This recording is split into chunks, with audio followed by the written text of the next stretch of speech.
Welcome to Suburban Warrior, the podcast that will impact, inspire, and empower you to transform your mindset and become the badass warrior that you are.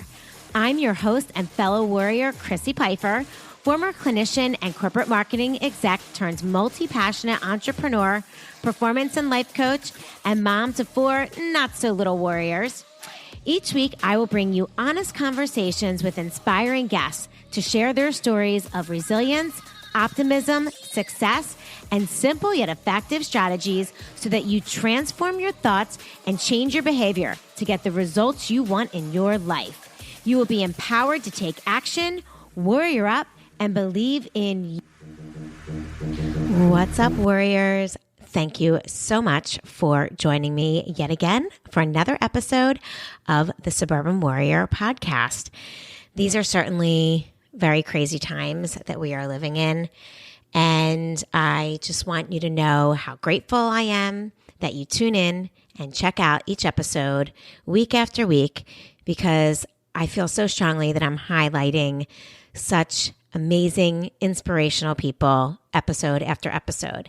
And my hope is that you are feeling connected and that from each episode you can take a little nugget of inspiration or information that you can take into your life and maybe make one little change today that puts you in a positive mindset, gives you mindfulness, and helps you to just switch up that thought process and make your emotions and outcomes that much better.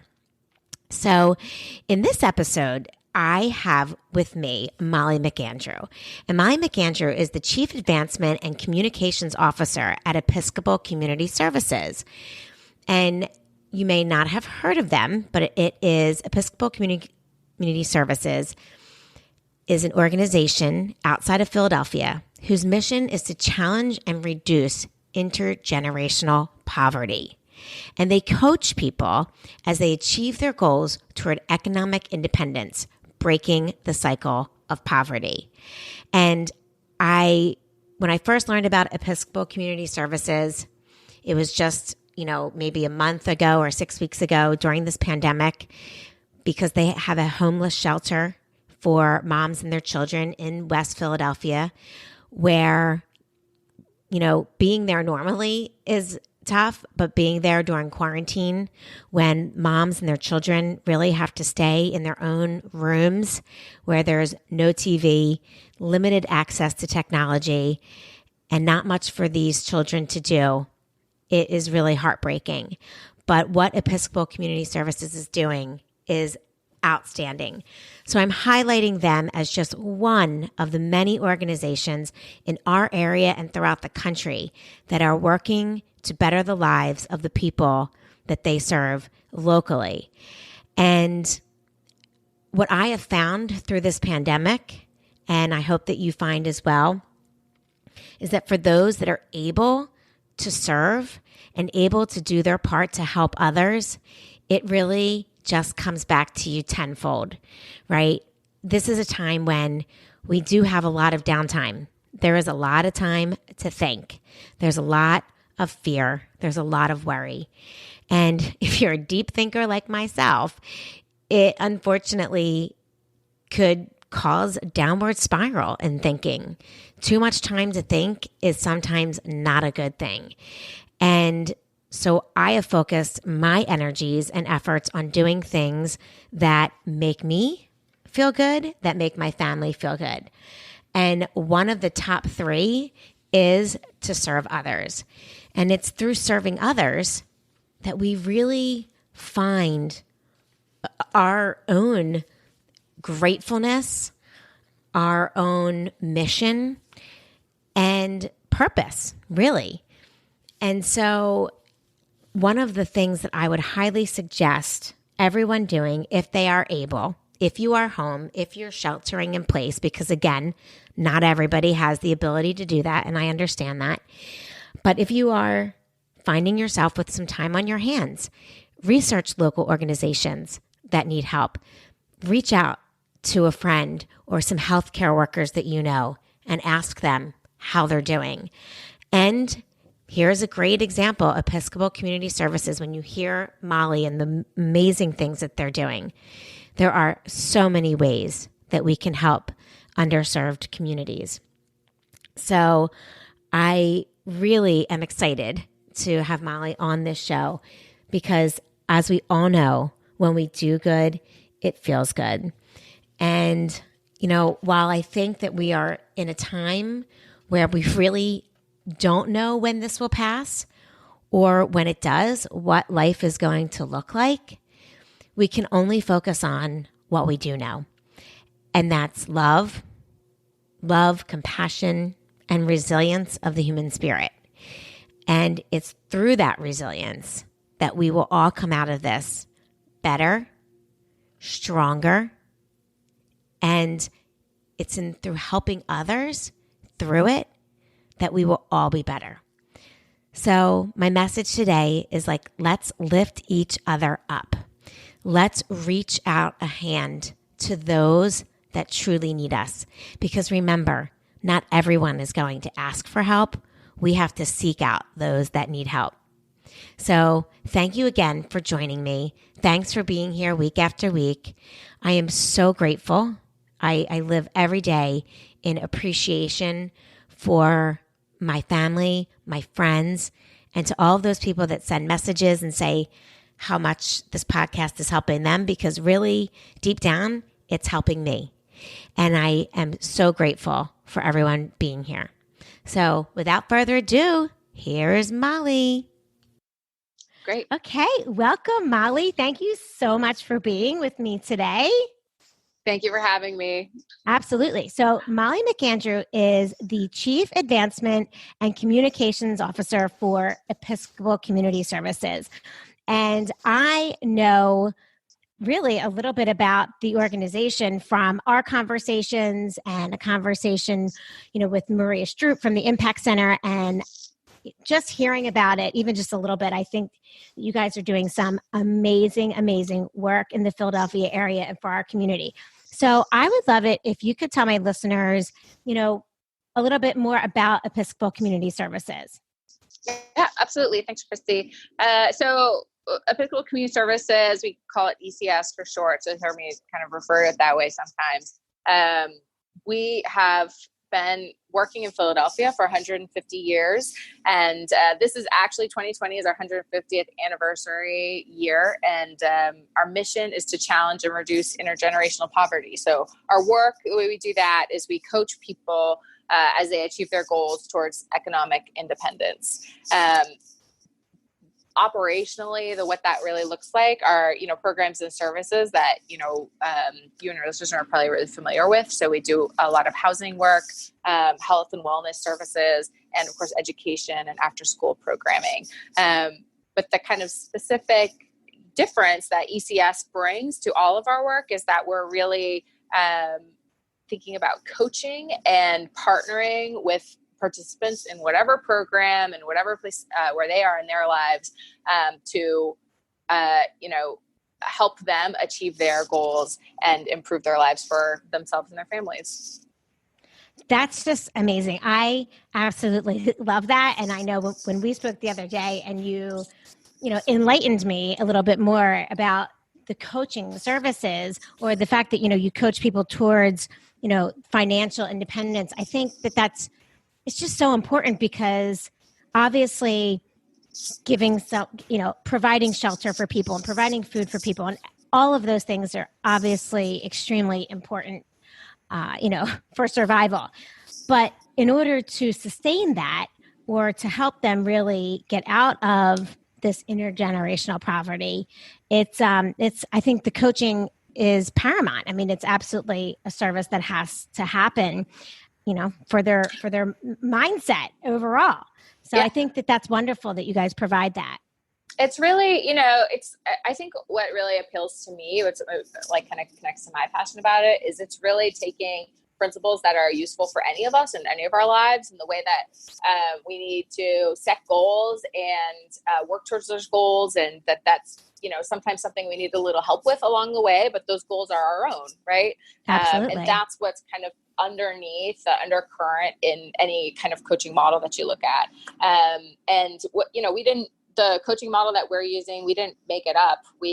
Sure. We're super research based. So we're partnering with an organization called Empath in Boston that put the model together. And they're really generous with sharing it far and wide. And we've been able to use that model and tailor it specifically to our programs and working with people, the specific needs of Philadelphians. And as far as we're concerned, we feel like the more people that can be working in that way, the better, right? So yeah, absolutely. We really feel like if that's information that we can share, a way of working that we can, connect other organizations or other people to, I mean, it's only going to benefit all of us. So tell me, how did you find ECS, or what drew you to that organization? Yeah. So, my role is the kind of fundraising communications arm of things.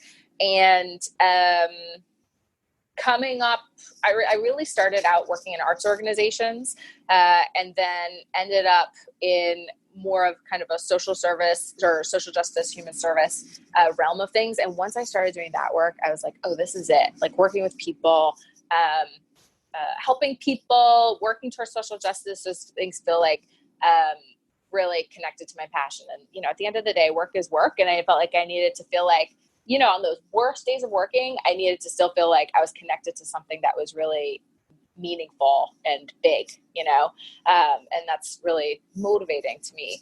So I still do arts work, and mostly in my volunteer time, but in my professional life, working on kind of issues that have to do with people and helping people is really the most important.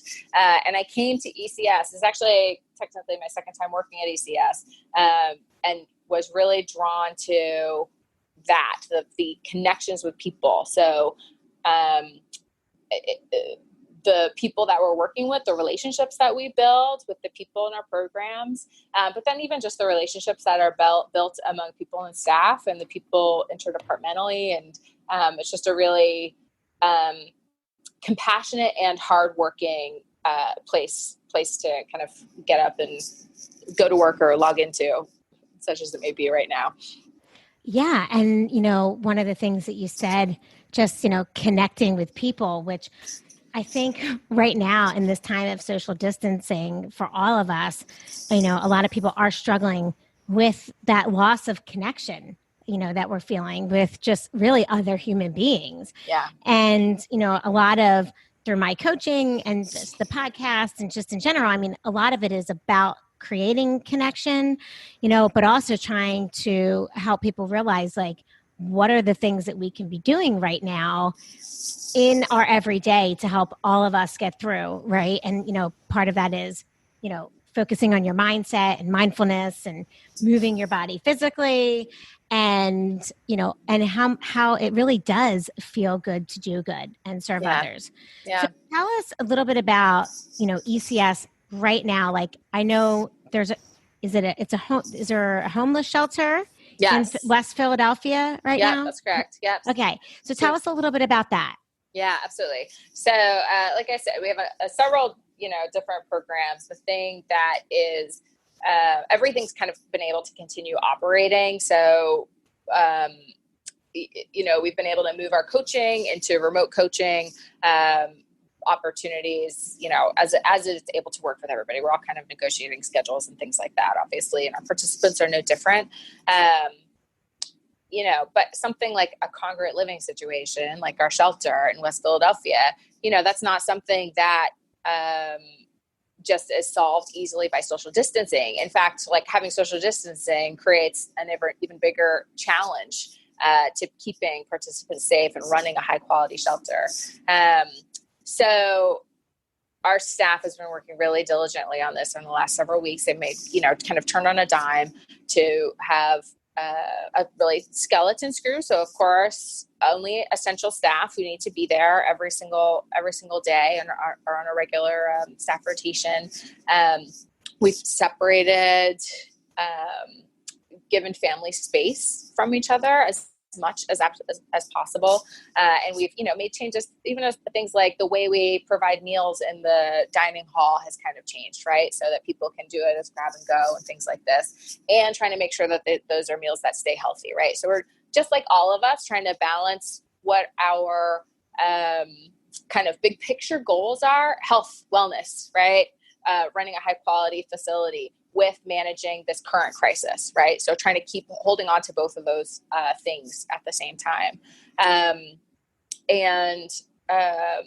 The challenges at the shelter have been things like the students who are living there. So we have children who are living with their families in the shelter, and who have been, I'm sure you've read, people have been having a hard time accessing their school information, or, getting online and things like this. And we had kind of felt like, oh my gosh, we have this computer lab. Isn't that wonderful? But a computer lab during the time of social distancing, it just means that kids are right next to each other, right? So, we've been really lucky to have both a really capable IT department that's helping us think through some of those things. And then we're benefiting from, people reaching out to us and saying, we know you're doing good work. Just how can I help? What can I do to support the families who are living there?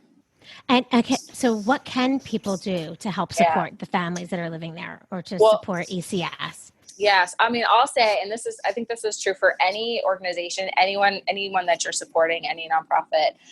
The biggest thing that people can use is unrestricted funding. Because there's so much that's unknown on a day-to-day basis because of this crisis. Unrestricted gifts, and I mean that for ECS St. Barnabas or for anywhere, are the things that institutions need the most in order to continue turning on a dime, because, we kind of don't know what the next thing is going to be, right? And in addition, we've built out a Amazon wish list. So there are specific items that we've realized that some of our families are in need of. So, sometimes it's stuff like, Pediasure or toothpaste, right? Yeah. Different things that we want to be able to offer, so that as always, we're trying to diminish the amount that our participants have to go in and out of the shelter, right? Sure. So the more things that we can provide, the more stable families are going to be able to be, and we're not going to have kind of less risk of some kind of infection coming in and out of the shelter. So we have put together an Amazon wish list, and you can go find it if you go to Amazon wish list and go to St. Barnabas Mission Goods Drive. You can look for our wish list there, and it has That's awesome. I love that idea. So I'll make sure I have this in the show notes as well for people that are listening. They can check it out. But it's Amazon wish list. They go to St. Barnabas Mission Goods Drive. Okay, great. That's awesome. I love that. Back to the unrestricted funding for someone who does not live in the nonprofit world. I'm assuming that I know what that means, but I just want to make sure. So unrestricted funding means just donations that aren't given and tied to a specific outcome. Okay. Yeah, exactly. Okay, great. That's what I thought. It's connected to the mission of the organization, right? Right. Not saying I'm going to give this money and it has to go towards X thing. It's just giving money. Yes, absolutely. Yeah. And the only thing that, again, ECS or any organization would ever put that money towards is the mission.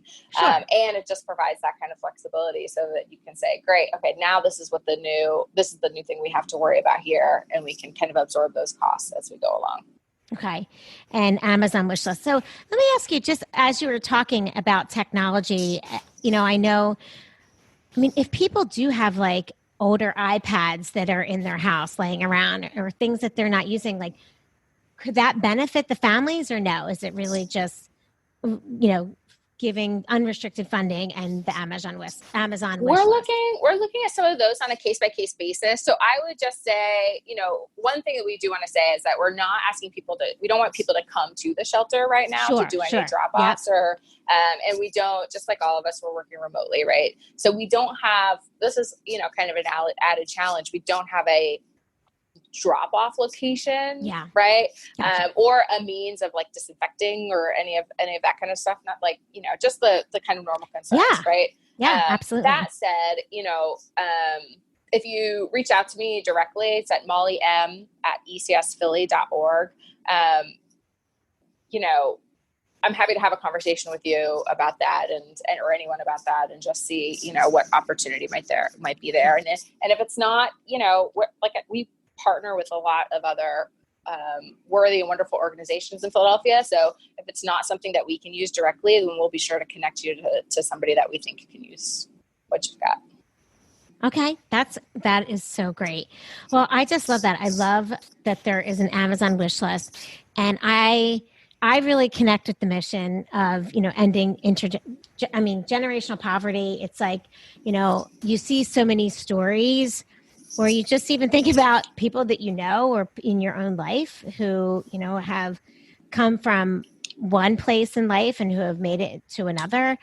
And I think that coaching people to reach their goals and get where they want to be, no matter where they came from, is just it's just a very noble profession and thing to do. But I think that's just amazing for those people that you are serving.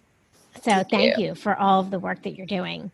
Thank you, Christy. Thank you for having me on and, sharing this information with your listeners. It's just, one thing I feel like that's really already starting to come out of this is the tremendous community that we're all kind of feeling, even though we can't be near each other. So we really appreciate it. Yeah, absolutely. Happy to. And I'm glad that we were able to talk and learn more about the organization. And like I said, I'll have links up on the show notes, but and I'm sure they can visit. What is the website that people can visit if they are looking to donate?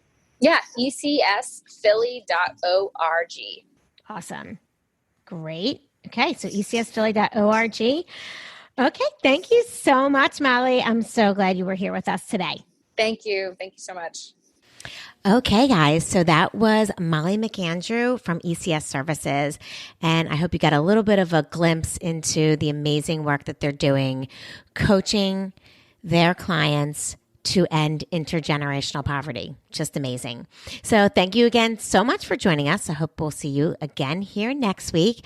And please, please, please leave a rating and a review for Suburban Warrior on Apple Podcasts. It is huge for us to get reviews, and we really, really appreciate it.